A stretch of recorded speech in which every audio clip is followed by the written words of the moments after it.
less. If the town board had accepted the low bidder, or if the town board had acted on the December 1, 2009 opinion by New York State Supreme Court Justice Andrew O'Rourke, which directed the town board to accept the low bidder, then the amounts that are being collected from each household would have been significantly less, and in aggregate over 3 years, in excess of $850,000. Now, when folks are, when we're looking at applications of assets and resources by the municipality as a community, we could have utilized that $850,000 better than merely placing our garbage at the end of the driveway and having an advantage at a higher price. For example, we could have applied that to the Old Town Hall project. No, you couldn't. Wait. Yes. In order to do what you're saying, and I appreciate what you're saying, Mr. Reitz, but in order to do what you're saying that, I believe, that if we had used a lower-priced garbage contractor, then we could have taken the money that people are spending on that portion of their tax bill and taxed somewhere else to go to other parts of the budget. Bradley, that's not what I'm saying at all. What I'm saying is that, as I said, as a community, as each household in the community pays a little less for garbage collection because we went with a low bidder, each family in the community would have a little extra that they might have felt they could devote to a different capital project, like, for example, the Old Town Hall project. Instead, they're overpaying by almost $1 million, and we don't, and maybe they're hurting. Okay, and we're paying less for garbage. But the point I just want to make is that the garbage contract, from what I've heard tonight, and garbage taxes, that topic, which keeps coming up over and over again, has absolutely nothing to do with the deficit the town budget is running or the depletion of the fund balance. That's correct. Well, Bradley, I disagree with you from an intellectual analysis. I disagree because, again, we're talking about accounts versus a community making investments in services. It's pointless for the community to make an extra $1 million investment in a service when we could save that money and use that money for a different application. But that's not, the point is that we're facing deficit spending in the town budget, and we are facing a depletion of the fund balance. So unless you are using the town budget to subsidize trash collection or are using the fund balance to subsidize trash collection, the trash collection has nothing to do with the deficit in town spending or the depletion of the fund balance. I understand what you're saying about overall grand schemes of collecting in Old Town Hall and whatnot, but there's two different parts of the budget. You basically have two different budgets. Yeah. The garbage, I don't want to take up any more time, but in my mind, the trash collection in the town of Southeast has no more to do with the budget deficit or depletion of the fund balance in the town of Southeast than does the budget in Carmel or the budget in Patterson or the budget in Danbury. It's totally unrelated. It's a separate budget line. What I like to do is,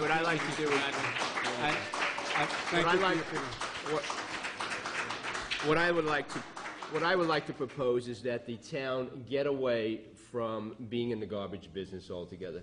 Prior to the special garbage district that was spearheaded by prior council and prior boards here, I basically think that homeowners should be able just to go out, get their own garbage services, find out for themselves. You know, Dwight, let me finish, please. Let me finish.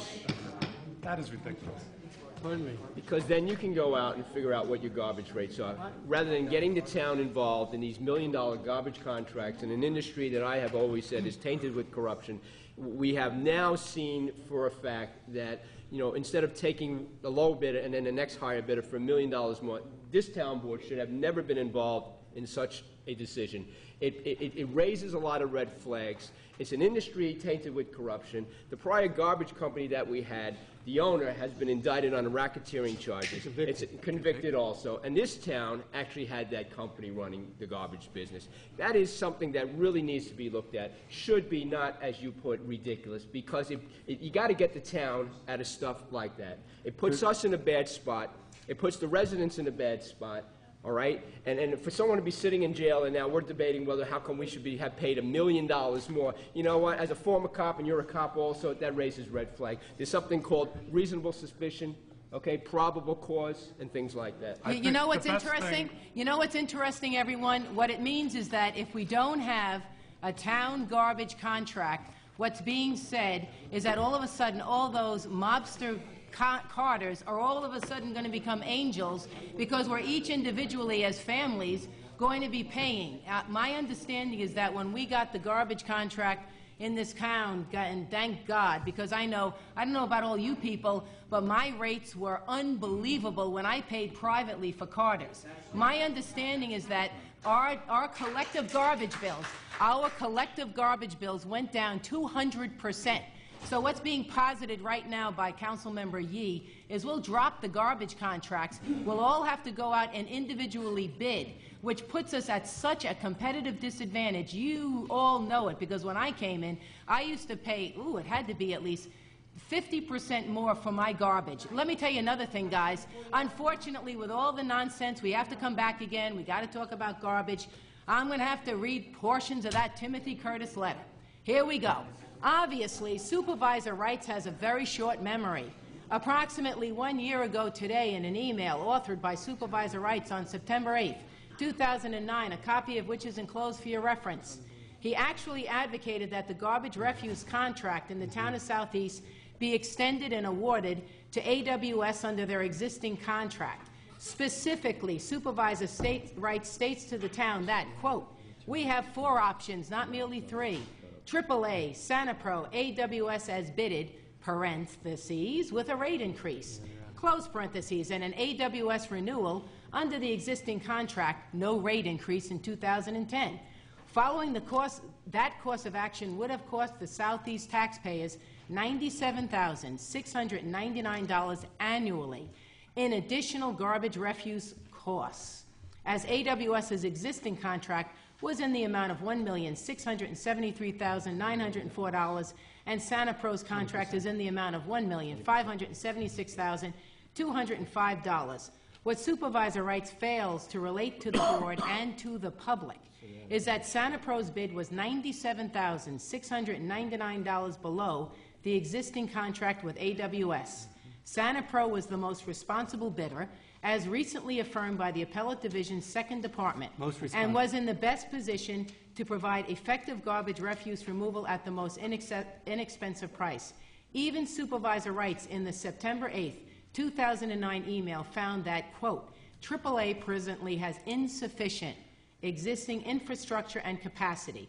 Clearly, his preference was to charge the Southeast taxpayers an additional $97,699 for refuse collection simply because he did not wish to make a decision with regard to outstanding bids. Inexplicably, Supervisor Wrights then, 2 weeks later, voted for AAA carding, which he had previously found to have insufficient existing infrastructure and capacity, on the pretense that he was attempting to save the taxpayers money, when he clearly found AAA carding to be unqualified just 2 weeks before.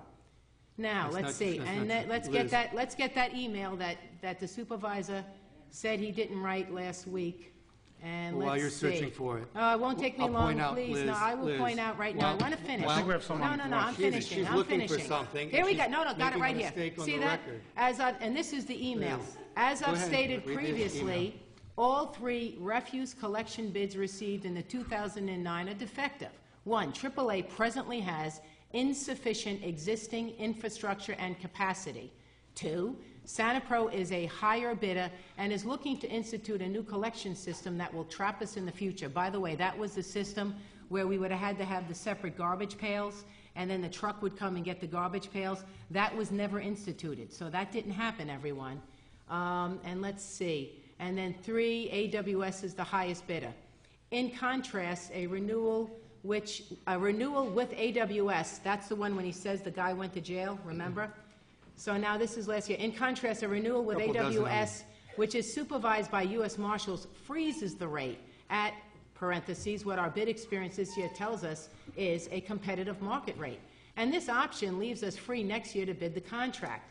Because of the defects in all three bids, renewal for 2010 is the safest option for multiple reasons. E.g., AWS is now clean, has the capacity and the experience and a good record of delivering service to the community, and it raises the fewest questions after 36 recent federal racketeering convictions in the industry, and has zero relative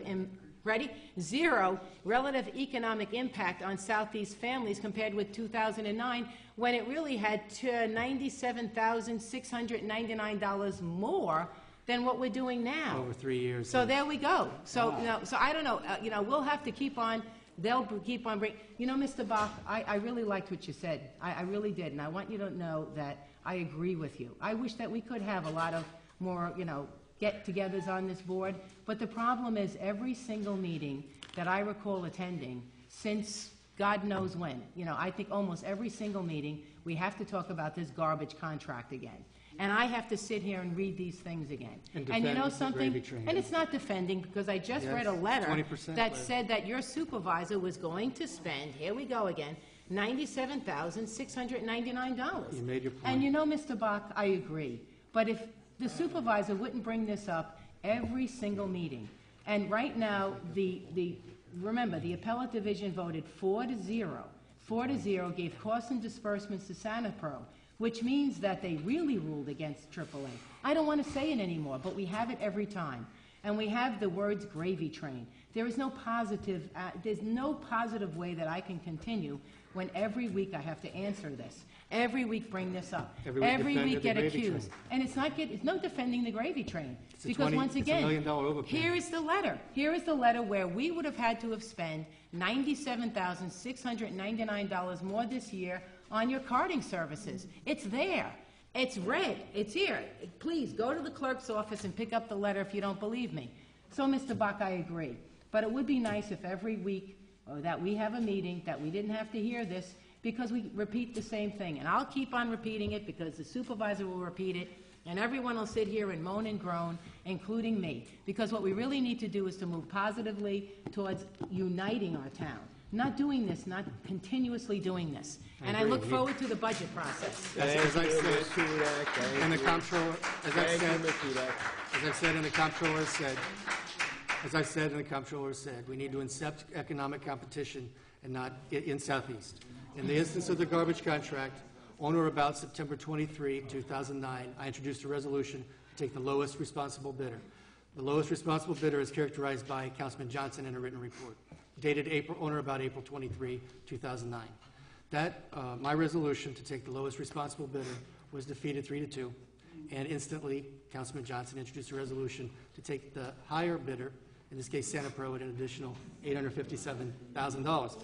That's just the facts. Next. So if we have a 15-minute defense of the gravy train, then we do, but we'll move on. Mr. Victor? Grossman. Yes. Thank you, Mr. Wrights. Welcome. If I can, I'd like to move away from the garbage for a little bit. Okay, I think it's been addressed. I want to come Fans of back. garbage. I want to The come audience. back to the item that we were addressing on the agenda with regard to the budget deficiencies.